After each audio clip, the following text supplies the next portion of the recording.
नमस्कार. सर्व लाडक्या बहिणींसाठी अत्यंत महत्त्वाची बिग ब्रेकिंग न्यूज या ठिकाणी आलेली आहे.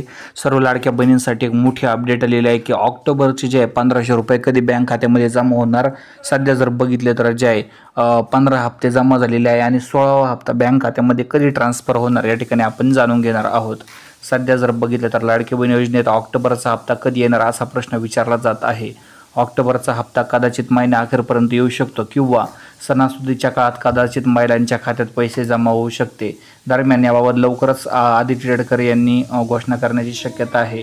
मोठ्या प्रमाणात जर बघितलं तर जे आता सणासुदीच्या काळात हे पैसे म्हणजे 16वा हप्ता येतोय की काय अशी चर्चा आहे. त्यातच जर बघितलं तर जे आहे लाडकी बहीण योजनेत महिलांना KYC करणे अनिवार्य केले आहे. दरम्यान आता KYC बाबतीत आणखीन एक मोठा निर्णय घेण्यात आलेला आहे. महिलांना आता KYC 15 दिवस जे आणखीन या ठिकाणी वाढवून मिळणार आहे. त्यामुळे जे आहे पूरग्रस्त महिलांसाठी ही मुदत वाढवण्यात आली आहे. इतर महिलांना देखील जे आहे मदत वाढवण्यात आली आहे.